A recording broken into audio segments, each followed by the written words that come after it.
This is Greg Pruitt, formerly of the Cleveland Browns, and you're listening to The Sports Fix. Sports Fix listeners, like us on Facebook today. Facebook.com/The Sports Fix. Hey guys, J-Rocc here from the Sports Fix, and we always talk about using our platform to try to help the world and the society we live in, and everywhere I go and everywhere we go, bullying is one of the problems in today's society. There's nothing worse than any person, big or small, strong or weak, adult or child, feeling picked on, pushed around, vulnerable, and victimized at the hands of a bully. Change comes one person at a time, and my good friends that know such thing as a bully are working on skills and techniques and ways that we can all change and make things better for everyone. Thingasabully.com. Portions of the Sports Fix brought to you by Fantasy Jocks. Visit fantasyjocks.com, your fantasy sports superstore. Championship belts, rings, trophies, and more. Live in Ohio, it's time to get your fix. The Sports Fix.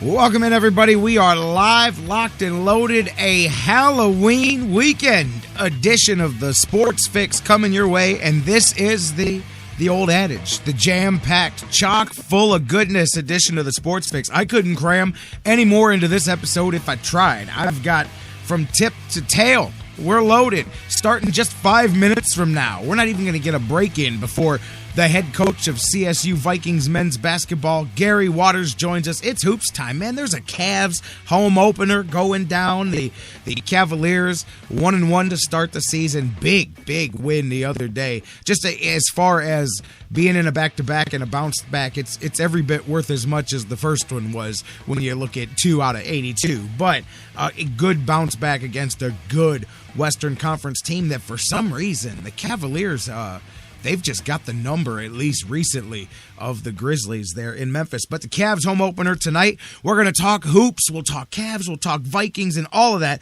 CSU Vikings men's basketball head coach Gary Waters, 5 minutes from now, kicking things off, batting lead off on the Sports Fix, but it doesn't stop there. Right after Coach Waters, Jonathan Knight, sports writer extraordinaire, in the house. We're going to talk some Cavs opener, some Browns, and all the latest going on with JK. Mike Brandenberry from DidTheTribeWinLastNight.com. He's in the house. We'll talk as well some home opener for the Cavs, some Indians, some World Series, all kinds of things. Mike Reed joins us. Hell, it's been a month or so since JK's been on. It's been a couple of weeks since Mike's been here. Going to be a lot of fun, and we're going to wrap it up at the tail end of the show. We'll preview some Browns. We'll talk some fantasy football with B.J. Riddell, author of Fantasy Football for Winners. Of course, he's with us throughout fantasy football season. Help you guys get ready for today's games. Hey, if you had Tom Brady or Julian Edelman or Gronk or any of those guys going for you last night, you got a good start. Tom Brady just continuing to rip the league a new one. Four more touchdowns, and boy, I'm telling you, the revenge tour continues for the New England Patriots. Next stop, the Super Bowl, undefeated for those guys. I called it before the season began, and the revenge tour continues for Tom Brady and the New England Patriots. We're going to talk about all of that, you guys, and so much more. Let's get rocking and rolling. We have no time to waste. You're in, listening. Welcome to the Sports Fix. I'm your host, the Big Daddy, J-Rocc, Jerry Myers, here each and every time we do the Sports Fix thing live across the radio network. Maybe that means you're enjoying us live on TuneIn, TuneIn's radio app worldwide, Spreaker, Mixler, their digital and mobile applications, on your cell phone, on any of those great sites. Perhaps you're listening live on our home base, thesportsfix.net. The one-stop shop for everything you need. It's got all of your social media widgets. It's got the live feed of the show, the replays. It's got archives, all of that stuff right there on thesportsfix.net. Make sure you bookmark it as well. Shout out to the thousands of you guys, as we say all the time, and growing each and every day around the world 24/7. You guys listening in countries all over the place on sites like iHeartRadio, the world's largest internet radio service, on iTunes, on Stitcher Radio, on so many different places that you guys grab it, feed it, download it, subscribe to it. However, you pull it down from the ether up there and get your fix. Thank you guys so much for doing that. And again, be a part of the show. Phone lines are not going to be open today. We're loaded, as I said, from tip to tail, but you guys can hit the social media as always and be heard anytime, 24/7, day or night, in real time. Facebook.com/The Sports Fix.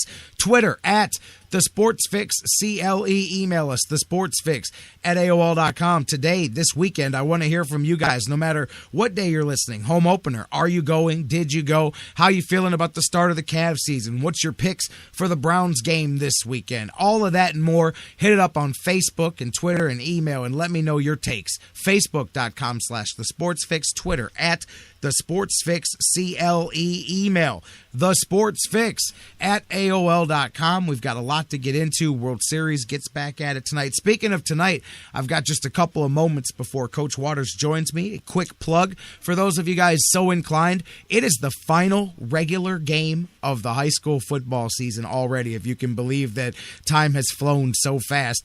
And we've got some playoffs coming up, so I've got a few more weeks of games. But my final regular season broadcast of Friday Night Lights will be tonight. It is the game of the week. It's on the radio dial and the internet, 1330 AM WINT, and there's some playoff implications. Plus, first time ever, I'm pretty stoked. I get to team up with Ed Doherty, the voice, as you know, the regular voice of the St. Ignatius Wildcats radio network, and does the pre- and post-game shows for CSU Vikings men's basketball. He'll be my color commentary partner tonight as the Men Are Fighting Cardinals travel to Elyria to take on the Elyria Pioneers. If Elyria wins, they get in the playoffs. If they don't, they don't. It's that simple. Menor has already sealed their spot in the playoffs, and I'll tell you, Elyria had an overtime upset last week over Strongsville.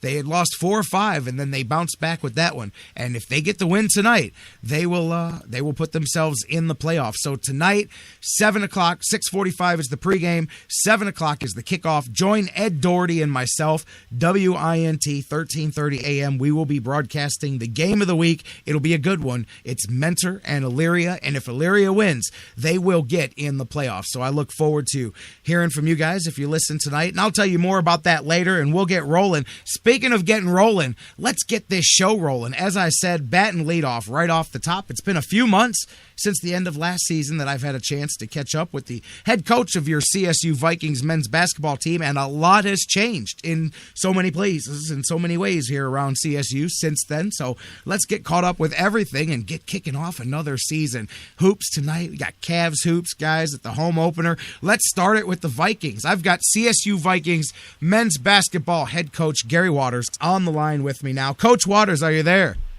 All right. Yes, I am, Jerry. I'm here. How you feeling today, Coach? Feel good. It's the start of a new year, the start of a new season. I'm a believer. Each year means something, and each year brings a whole new level of excitement. And so when the season starts, it's one of the biggest parts of the season for me ever. Oh, of course. You guys have already, about 30 days or so into practice and into getting things going? You still got a couple of weeks until you tip it off, but you guys are, about a month into the actual training camp portion of things, right? Yeah, we practiced for about 3 weeks, and this is, let me just make sure. I think it's our third ending of our, no, literally, you're right, 4 weeks, man, ending a 4-week period. Yeah, we've put in some time. Back to work already. Before we get to that business, how'd your summer go? What did you get into from the end of last season? Last time we talked, and I know the Cavs obviously we had some exciting moments because of that losing the 2 players and the 5th-year player situation. Outside the lines came here to interview me about it, and so that created a little hectic at the moment. And then we had recruiting during that period, and then you take a vacation for a week, and then you're back at it. And, Coach, you brought up something, you know what, I'm glad you touched on it first because I wanted to talk about it. You talk about the transfers, and this was something that became kind of a hot-button thing around college sports here with people debating the ability of school and how it handcuffs schools like Cleveland State. Of course, you guys losing a couple of prominent players here to other schools that a lot of people kind of surprised by that here. I mean, what are your thoughts on the ability? I mean, what can you do? I mean, but when you've got guys like Grady, when you've got some of your big guns like that, and they're able to leave you kind of in the lurch like that, I know I'm sure in a way you've got the side that wishes nothing but the best for the young men, but it also puts your program in such a precarious position. You're exactly right about that, Jerry. You know, when you're dealing with the time frame in which it happens, it normally doesn't happen till the end of the spring term or the beginning of the summer. So you don't have a chance to get out there and recruit again. See, if you knew it in advance, you know, at the beginning of the year you're going to lose the kids, you immediately go out and recruit for that season and bring 2 guys in that would be prepared for the next year. But when you're thinking in your thought process, you have these guys back for the next year, and then at the end of the spring or beginning of the summer, they make that decision, which they have a right to make their own decision. I agree with that. But at the same token, you know, we look for players that are going to be in our program to elevate it and show loyalty and make it the best program it can be. And when all those things happen, you know, your future expectations aren't the same. And you're not just talking about bodies, just people filling out the roster, too. We're talking about Trey Lewis going to Louisville, Anton Grady to Wichita State. Those are a couple of big guns there for you, so that makes it even more of a shot. How much notice? I mean, how going through the process, how far ahead did you know or did you see this situation coming, or were you guys really blindsided? This was a last-minute thing.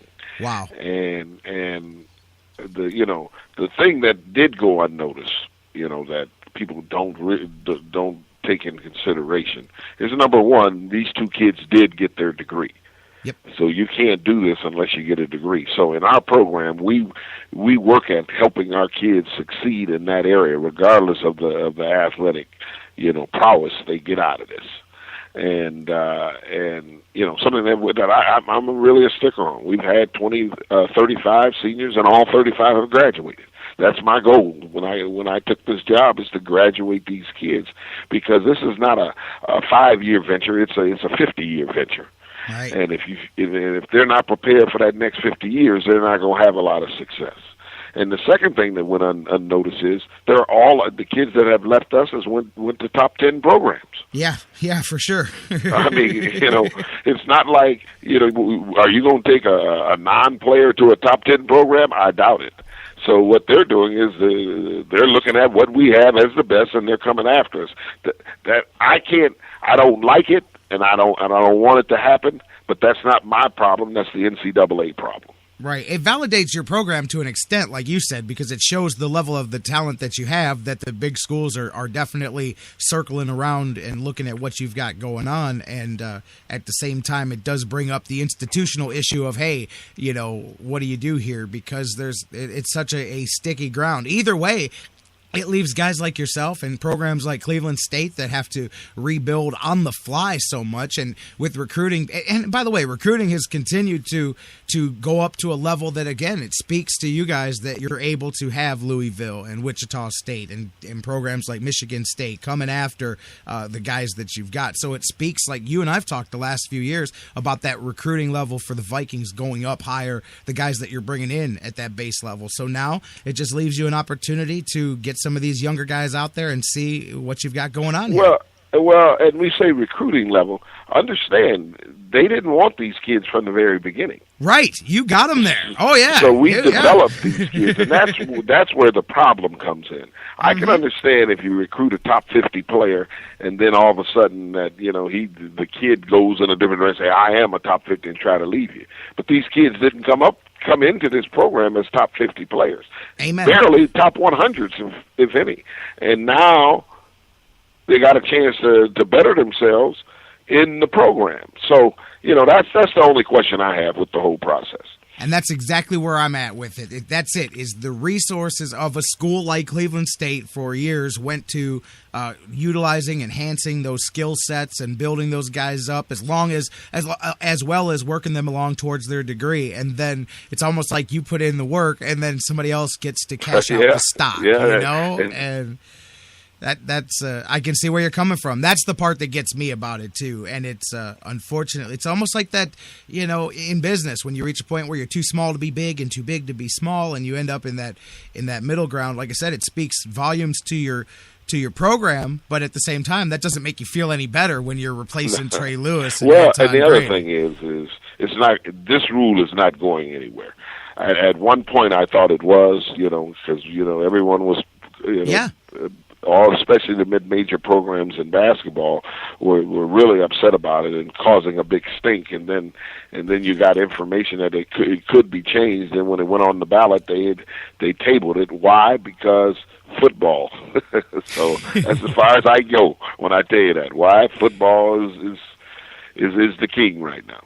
And you know what? It wasn't just players. All kinds of changes around Cleveland State. While we're catching back up from last season, they added another team to the Horizon League. So you've got the 10-team league going now with Northern Kentucky. And you guys also worked to deal with the Quicken Loans people to partner up there and bring some more of the Vikings games over to the Q here this season. Talk to me a bit about the dynamic of that, because I was kind of curious when I saw that, the decision-making behind bringing some of those key games over to the Q instead of over at the Wolstein. Well, I thought that was a great thing for our program. I think our president realized the partnership for the university is another move in connecting us with the city, and all those things have happened. And, it's not like we're playing all our games there, but we're getting at least 5 games a year that we're going to play there, and we're going to try to use it to our advantage. We're going to use it in recruiting. We're going to try to use it to bring in a top-flight team to come in here. That's what I was going to ask you with recruiting. How much does that help? Like we talk about with the Buckeyes, why do teams use the black jerseys? Why? Because some of the younger guys like that, and they want to say, hey, I played at the Shoe in the black jerseys on TV. Same thing there. Some of those guys get to say, hey, I played in the Q.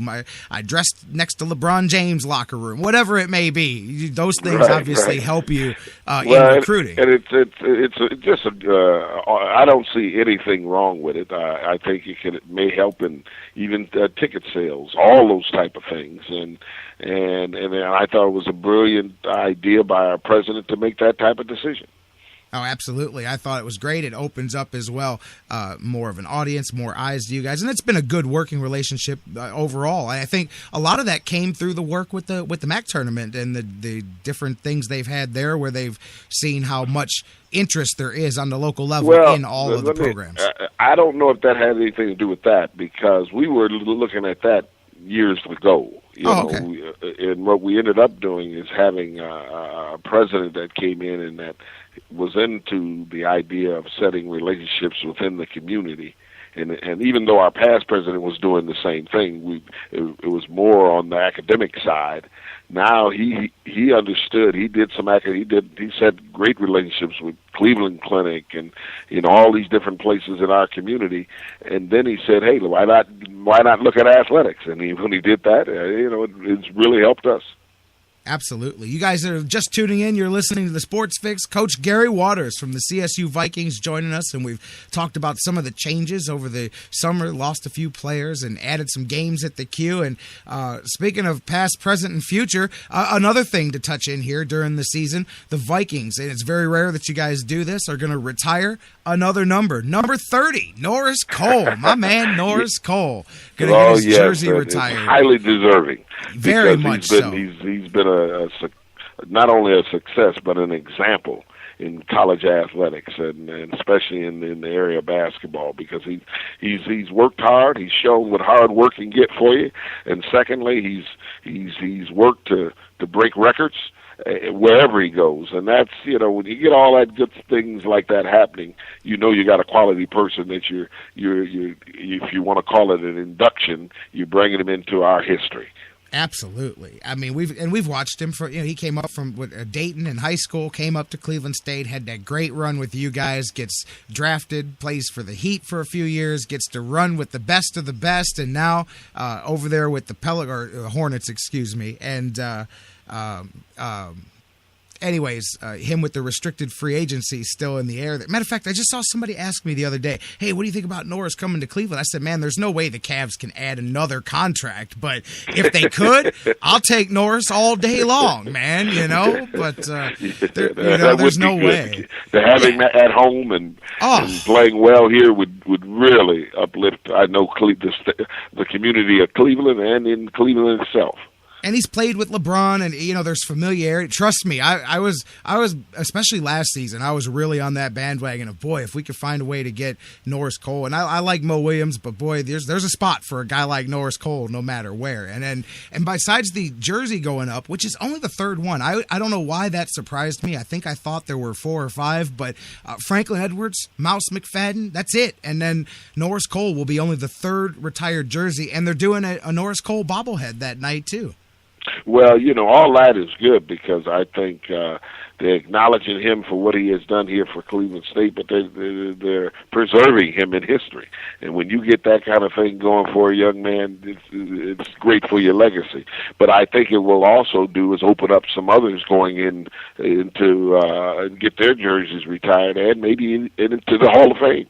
Well, that's why I was a bit surprised when I saw it was only the third one. I said, boy, it's been since Mouse McFadden. I mean, I was a little guy when Mouse was playing, man, and I remember him, and there was a big gap in between. So, yeah, maybe that does open that up. Matter of fact, I look over to my left in the studio. I've still got the Thank You Norris poster from his final home game back when he was there. It's great to have a young man achieve all those attributes and successes on your watch. And when I mean on your watch, not in a prideful way, just to say that you had a chance to see that. And it's something that you can remember for the rest of your life.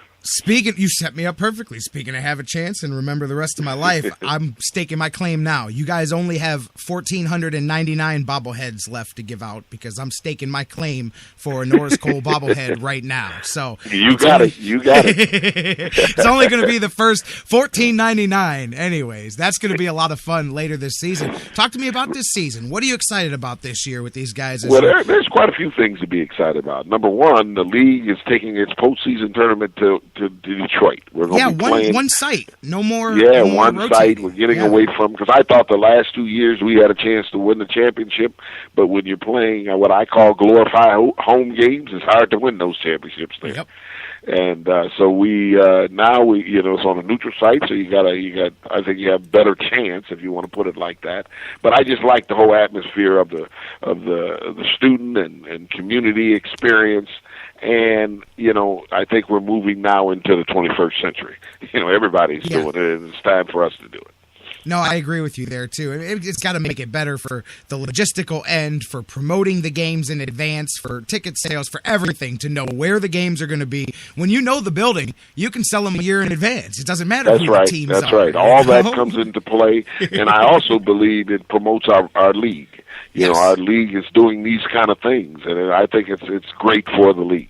And it'll be all season long. They'll see home of the Horizon League tournament and all that. So as you said, it just continues to push things. That is excellent. How about the players stepping up? Obviously, we say injury makes opportunity. So do players go into other pastures. So speaking of those opportunities, who do you look to step up? What guys have you really excited this year? We got a couple of injuries as we're dealing with this right now, but I hope that they're all healthy and they're back. And if we are, I really like our young men. I think we have quite a few. I don't think we just have, over the past 2 or 3 years, we haven't had a high depth team, if you want to say it that way.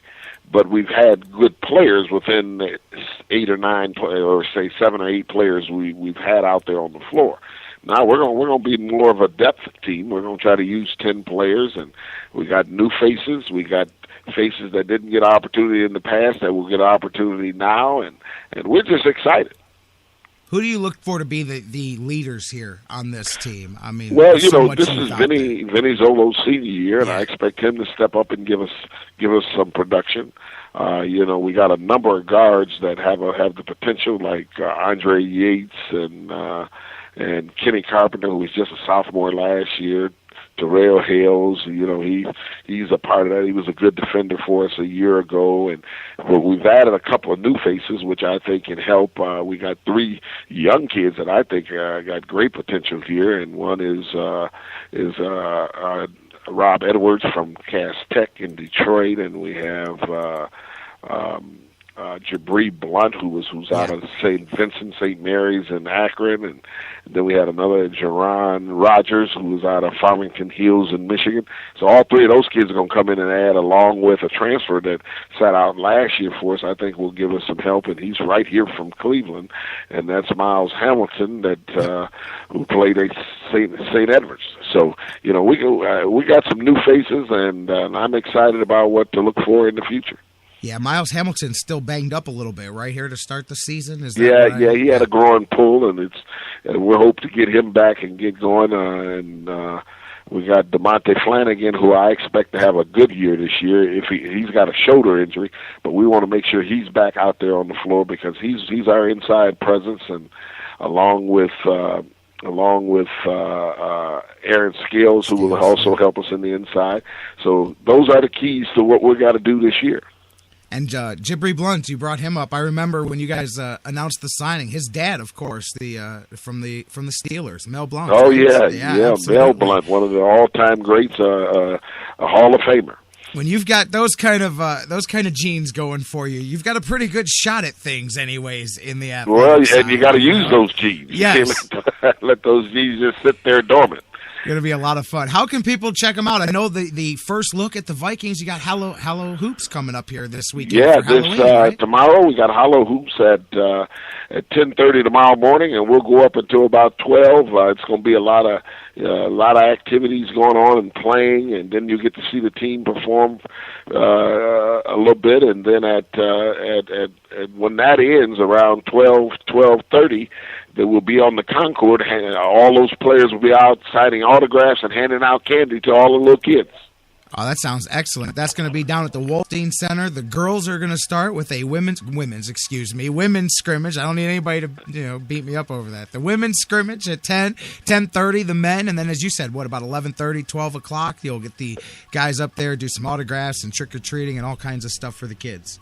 Yes, and we're excited about getting this thing going, and we're going to take one step at a time, and I think people are going to be surprised about us this year.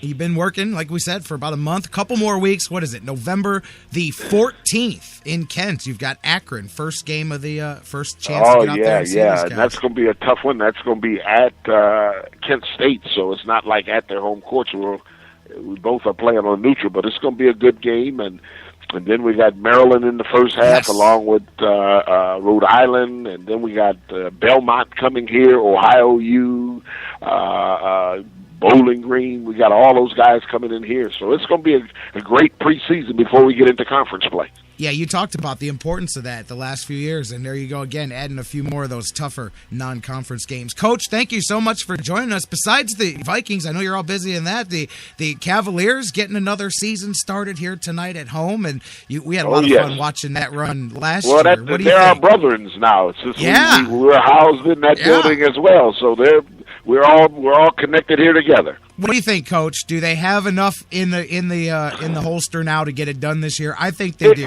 If everybody's healthy, I think they do. I truly think this is the year they can get it done because they got depth.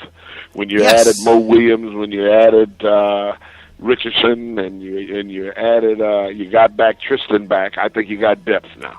Absolutely. I mean, of course, there may be room for one more point guard type player on that roster before it's done, maybe Norris Cole. But other than that, yeah, I'm with you, Coach. I won't get into that, but I tell you, I really like how they look. Hey, by the time you guys do Norris Cole bobblehead night, who knows what jersey he's wearing that night? I mean, you never know. Right. You're right. You never know. Coach Waters, enjoy the last few weeks of your players may not, but you'll enjoy getting them ready for the season, and we'll catch up with you right around the beginning of the season. How's that sound? Sounds great. Thanks for being with us. You take care now. You too. Thank you, as always, the head coach of the CSU Vikings men's basketball team, Coach Gary Waters. Great to have him kicking off this Halloween edition of the Sports Fix. Let me take a break real quick and come right back. Jonathan Knight, sports writer extraordinaire, on the hotline on the other side of the break when we come back here on the Sports Fix.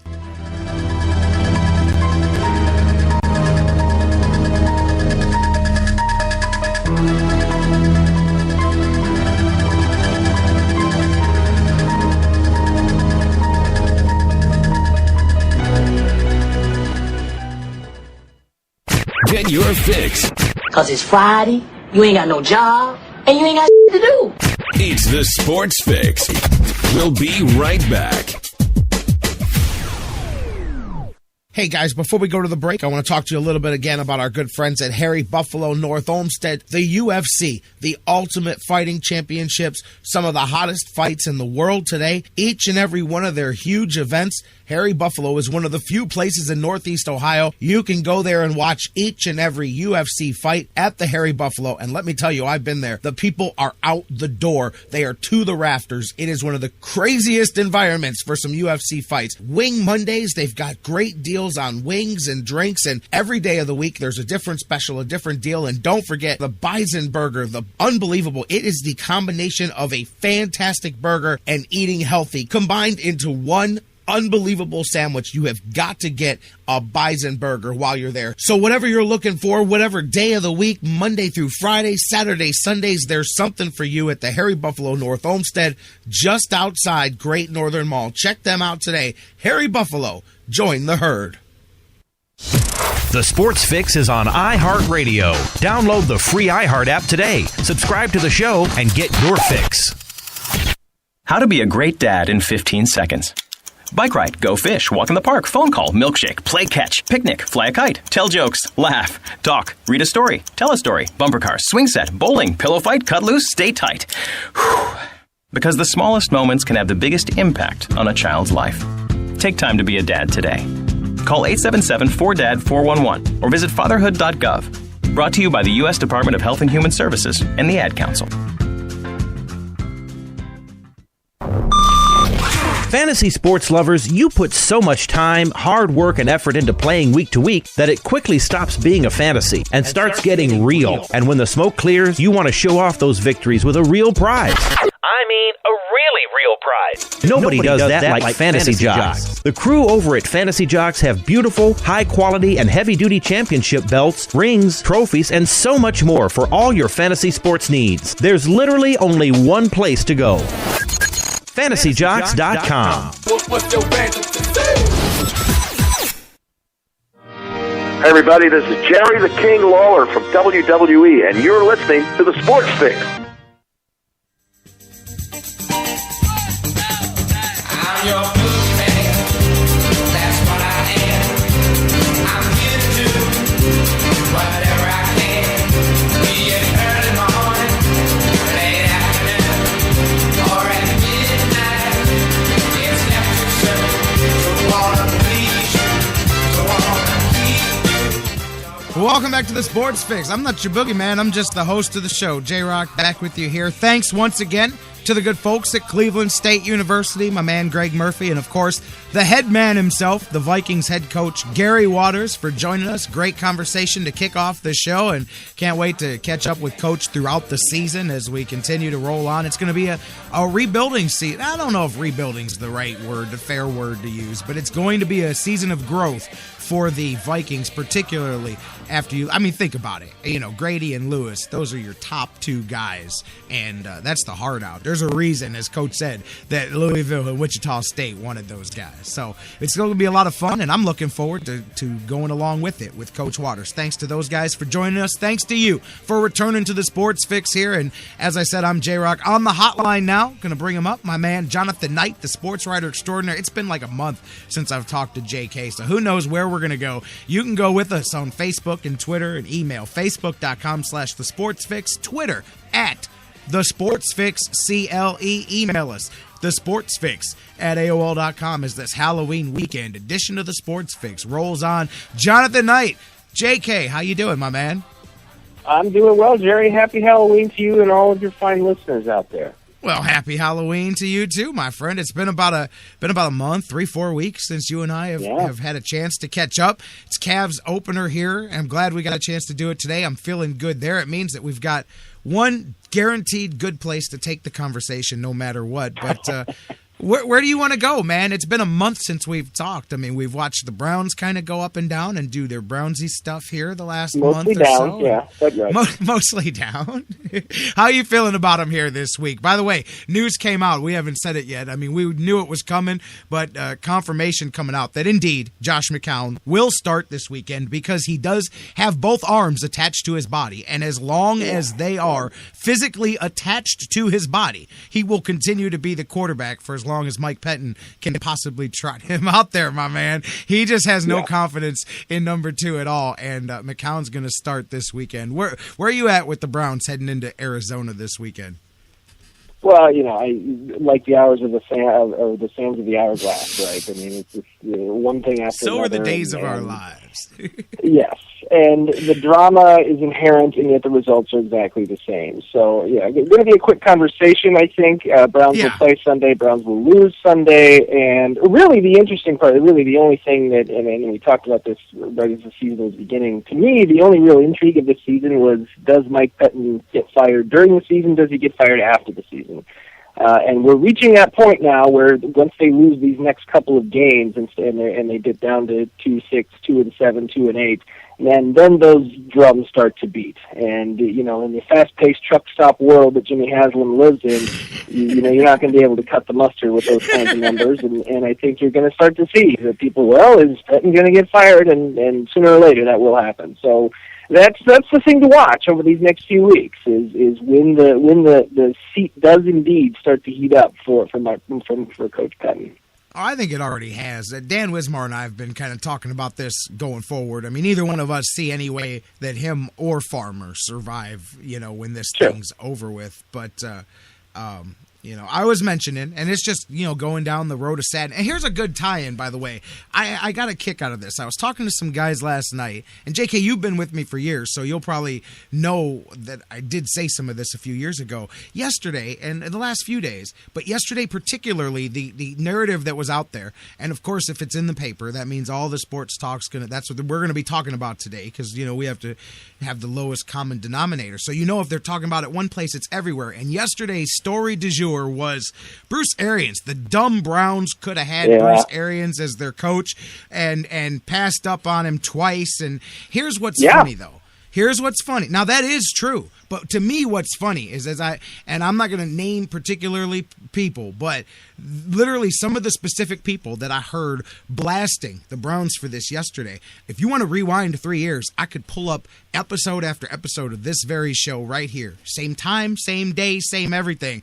That was my guy. Both coaching searches that Bruce Arians was available, that was my guy. And people on the air from other radio stations mocked that opinion. I remember I had a listener call in one time to a certain radio station and say, well, the guy from the Sports Fix, blah, blah, blah. Well, that's why he doesn't know what he's talking about. And I'm like, wow, well, okay. But what's funny to me is that 3 years ago, people said, oh, man, we're looking for the future. We're looking for the Chip Kelly. Nobody wants these old men as the head coach of the Browns. And now the popular story is, well, the stupid Browns should have hired him. But I just know that 3 years ago, 2 years ago, none of the media, none of the so-called know-it-alls wanted anything to do with Bruce Arians. But the people that were smart were like, well, you don't know what you're talking about. Nobody wants that old guy over here. We're looking to the future. Well, I surely would have taken him to come here then and now. But I find it funny that that's like the narrative now, is that the Browns were so dumb when there was a lot of people that were not looking that way. And clearly, he's a heck of a coach. Well, right, and you know what, Jerry? You know why that works is because you're a pragmatist. I mean, you have been a Browns, you've been following the Browns for so long that you recognize, and I'm dead serious. You recognize what the Browns are not just one coaching hire away from solving their problems. They're just not. I mean, obviously that's a step in the direction, but we're not. We're looking for damage control right now, just like with the draft. There's this silly notion every single April that descends upon Cleveland that everybody thinks, my God, if they nail this first-round draft pick, we're going to the Super Bowl next year. And it's just nonsense. And it's the same thing as a head coach. We're not trying to get Vince Lombardi. We're not trying to get Pop Warner, we're trying to get somebody who can get the ship to shore. We're just looking for competence. We're not looking for legacy. We're not looking for legends. We're not looking for genius. We're just looking for somebody competent, and that has been very hard to find. And Bruce Arians would, both times that his name has come up, would have fallen under the category of competent. And instead, Browns, no, we don't want competent. We want genius. And so they go out and bring in Pat Shurmur and bring in Romeo Crennel and bring in dudes like this who have no business being head coaches. And then 2 years later, they're back looking for competence again. So that's what this is. And everyone rides that wave. The media tends to, whatever's going on, they try and look at it a different way. But here's the ultimate scenario to that, is as much as we look at Bruce Arians, and even more so with the draft, and we look at players the Browns could have had with Damian Tomlinson, so on and so forth, guys they could have had, and instead picked Gerard Moore, and so on and so forth. The reality of the situation is that the Browns, everything they touch turns to I don't even know what we would call it. Not the opposite of the Midas touch, right? So even if they'd have hired Bruce Arians, they would chew him up and spit him out. It's like even if they'd have drafted Peyton Manning, he'd have gotten hurt. He would have been a mess. He'd have been Ryan Leaf. It would have been a disaster. That's what this franchise does. There's no one that can come in and save this franchise from within. They have doomed themselves to the point that everything that they touch is going to just turn into what they are. I mean, it's like Medusa. You look at them and you turn to stone.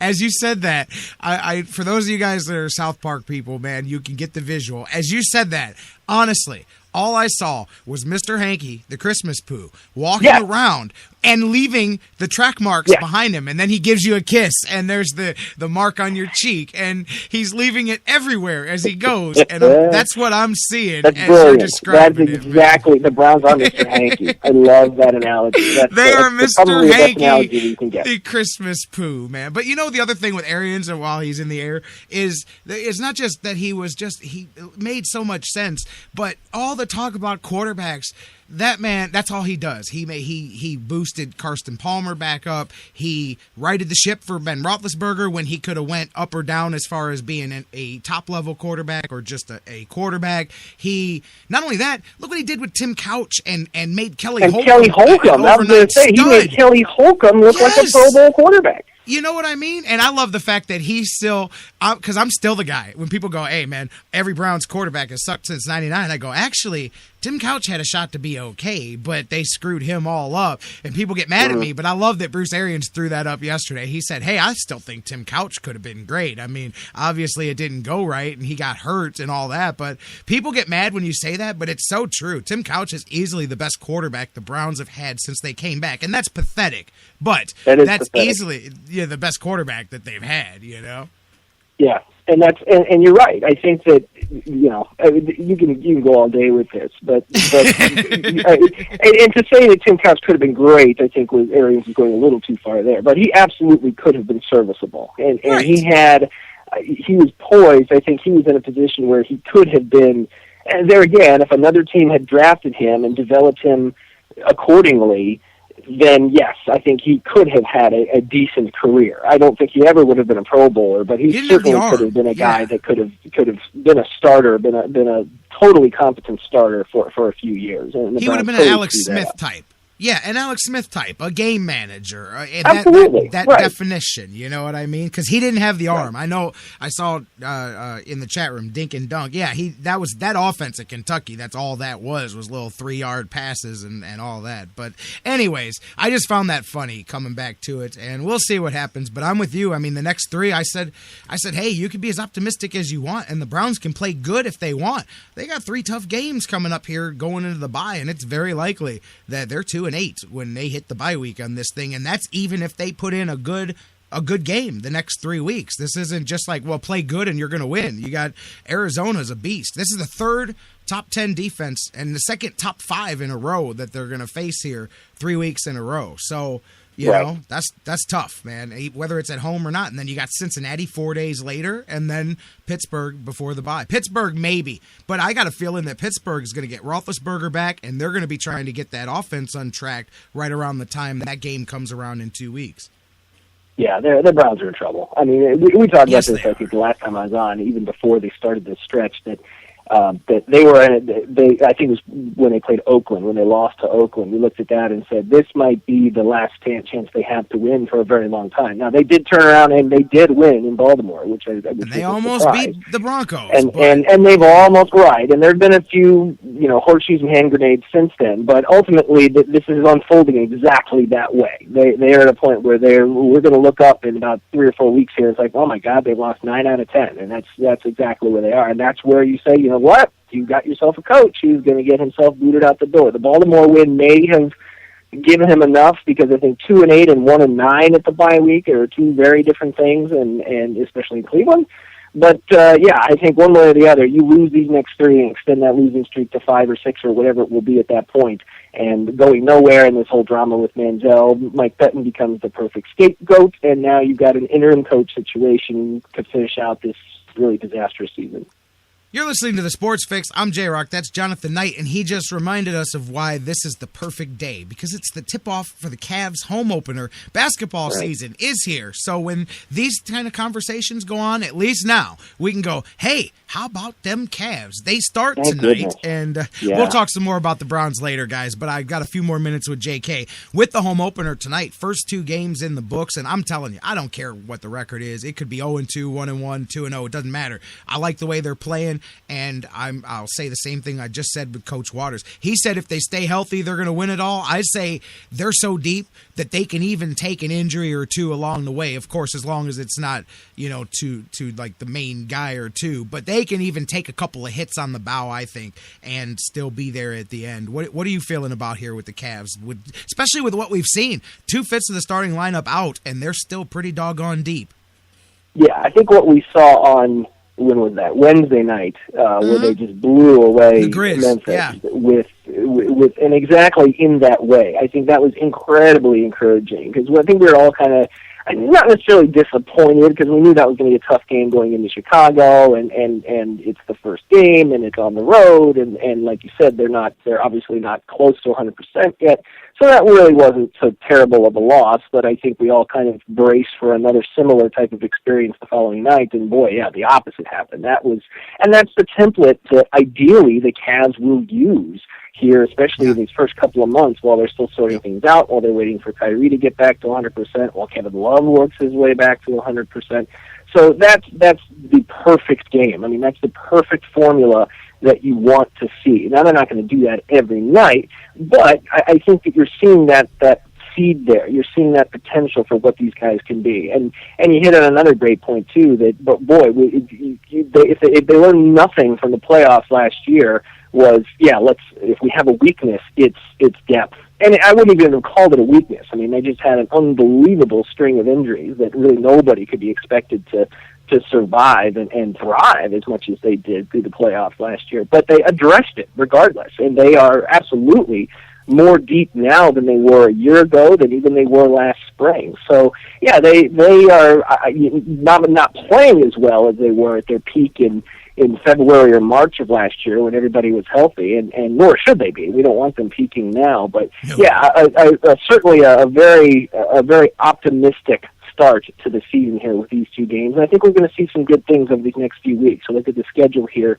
Really, for the rest of November, there's really only maybe 1 or 2 games that you look at like, ooh, yeah, that might be tough. But I think you're going to see them start to rack up some victories here, and these things will start to pay off. But even that, not terribly important, as we heard last year.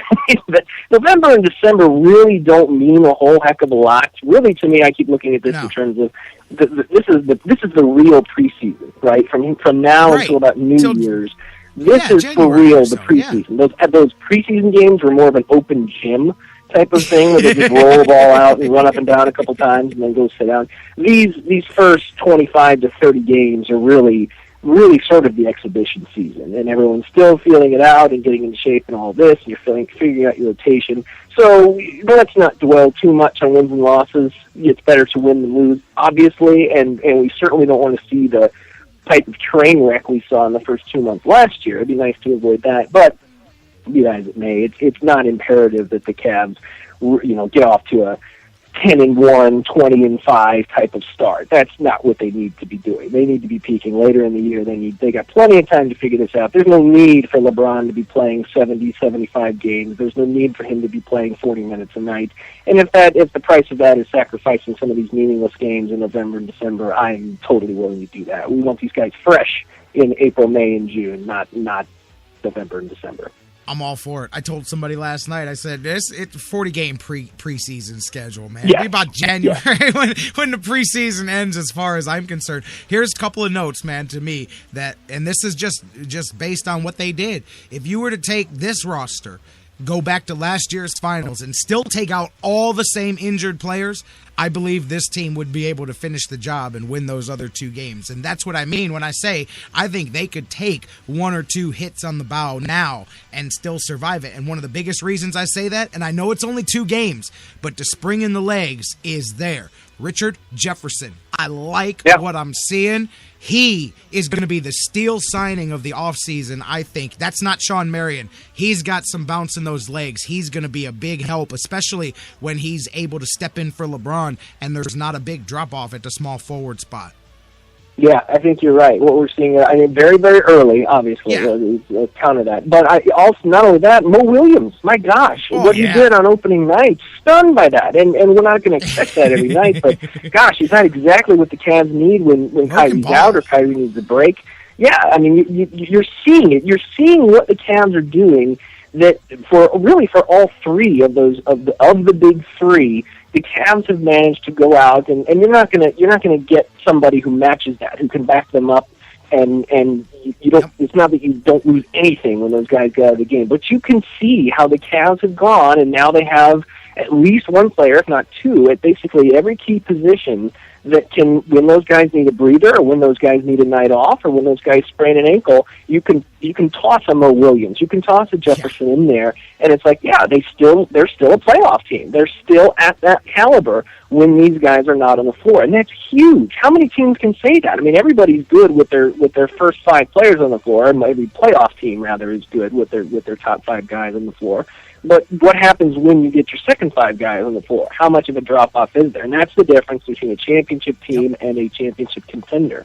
And that's what we're seeing with the Cavs. The Cavs have really put themselves in a very good position to get through this season and go beyond into the postseason because they have that depth. And if that was a tough love lesson we needed to learn from seeing everybody get hurt last May and June, then this is the payoff that they've adapted to that, and boy, they look pretty good right now. They look pretty well set up to have a very nice season.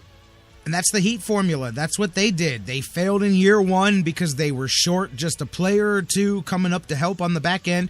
They got Mike Miller. They got a couple of older guys to bolster for 2 years. And that's why everybody said Mike Miller leaving was such a big hit, because they were trying to save a few bucks on the cap. But that left you 1 or 2 players short of where you were when you were winning. And that was the difference, that depth of just that 1 or 2 additional player. And, so that'll go to show you at least lesson learned. And at least early on, they are totally following that formula, and we'll see how it pays off. JK, going to be a lot of fun. They kick it off tonight. And by the way, World Series, before I let you go, who do you got? I mean, we're kind of it's handicapped now. Royals got 2 quick ones to start the thing. But... And the way this postseason has gone, though, winning the first 2 games of the series is not necessarily a good thing. We've seen some strange things happen.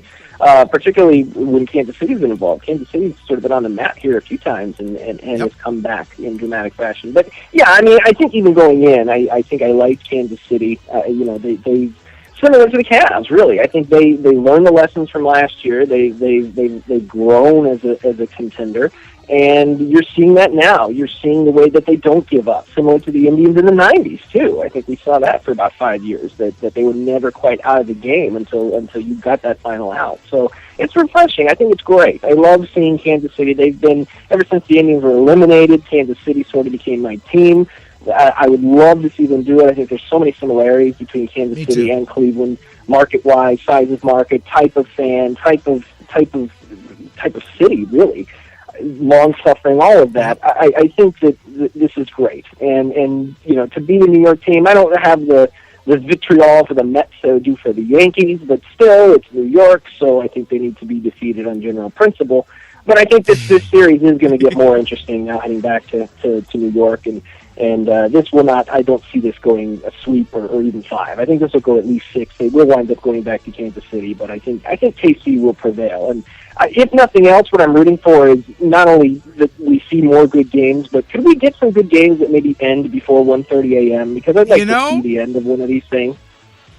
The only good thing is that it allowed you to watch the Cavs game and then click over and still catch a whole bunch of baseball too, So if nothing else, they made the first couple of days easy. I'm with you, man. Hey, at least it'll end before Christmas, hopefully. I mean, weather permitting, we won't have more than 2 or 3 World Series games in November anyway. Which is nuts. It's absolutely nuts. JK, my man, enjoy the weekend. Yeah, all kinds of stuff going on. We got Cavs, Browns, got the Buckeyes are off this week at the World Series, so there's a lot to keep you occupied. And there's a lot to keep you distracted from the Browns, too. So either way, it should be a good sports week, man. And we got to catch up again. Hopefully it's not a month before we do this again. Yeah, definitely. Yep.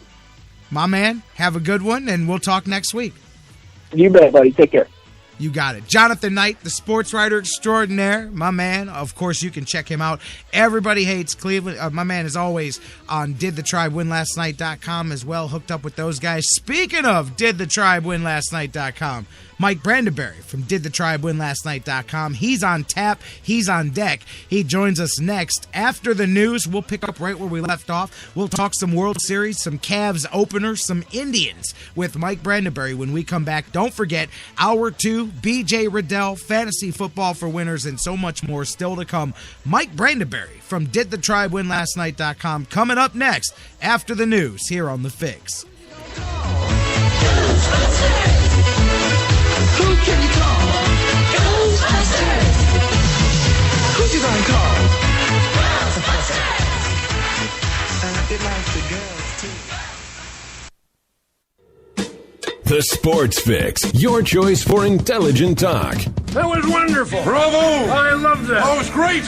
Intelligent talk. Well, it was pretty good. Well, it wasn't bad. Well, there were parts of it that weren't very good, though. It could have been a lot better. I didn't really like it. These guys must be on the wrong station. It was pretty terrible. It was bad. It was awful. It was terrible. Get them away! Hey, boo! Boo! The Sports Fix. Football season is party season at Harry Buffalo North Olmsted. Everyone wins at Harry Buffalo. Every Saturday is Coors Light College Football Saturday with $6 pitchers, 4 bottles for $10, and the Buckeyes in full HD.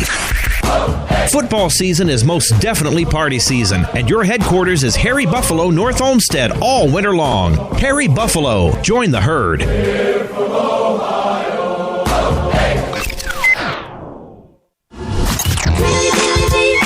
Sports Fix listeners, do you tweet? So do we. So tweet with us 24/7 at the Sports Fix CLE.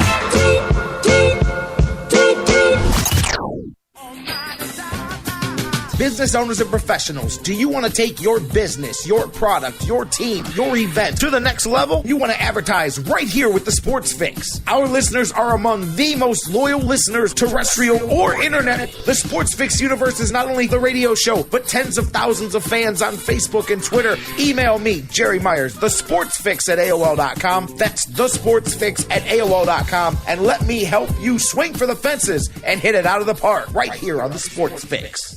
Portions of the Sports Fix brought to you by Harry Buffalo. Harry Buffalo, join the herd. News break. Good morning, I'm Bob Picozzi. They are only the 5th defending Super Bowl champion to begin a season 7-0. In NFL Thursday Night Football, the Patriots pummeled Miami 36-7. After missing the last game with an abdominal injury, Deion Lewis had 6 catches for 93 yards for Coach Bill Belichick's Pats. He runs hard. He puts his head down and runs a good pad level, and can make some tough yards too. It's not all just space plays, but he helps us in the running game, he helps us in the passing game. As far as the passing game is concerned, Tom Brady helped also. He threw for 4 touchdowns. The Dolphins not only lost the game, but also lost 4-time Pro Bowl defensive end Cameron Wake for the season. ESPN's Adam Schefter reporting that Wake tore his Achilles tendon in the game. The Royals are 7-1 at home during this postseason, only 2-3 on the road. Kansas City leading 2-0 will visit the Mets tonight in Game 3 of the World Series. 7 o'clock Eastern Time on ESPN Radio. Giordano Ventura versus Noah Syndergaard.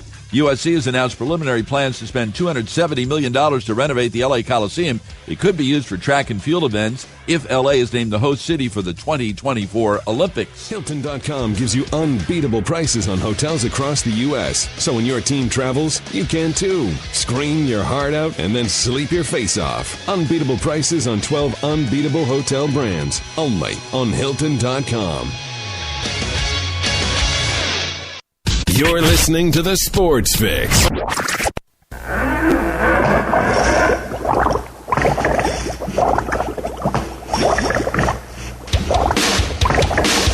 I was working in the lab late one night when my eyes beheld an eerie sight.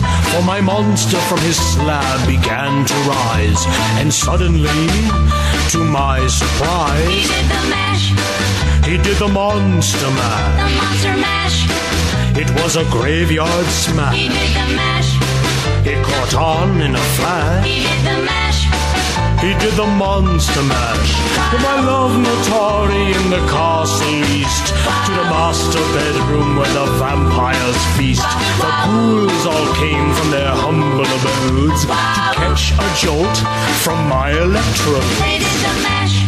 Welcome back to the Sports Fix. I had to switch over one of servers there, so I'll let you listen to a little Monster Mash as it's a holiday Halloween weekend edition of the Sports Fix. J-Rocc back with you. We've crossed into hour 2. Mike Brandenberry from DidTheTribeWinLastNight.com in the hotline. BJ Riddell on deck, following him up. Fantasy football for winners coming your way. Thanks for joining us, J-Rocc here, and thanks to Jonathan Knight, sports writer extraordinaire, and CSU Vikings head coach Gary Waters for joining us in hour 1. If you missed that, shame on you.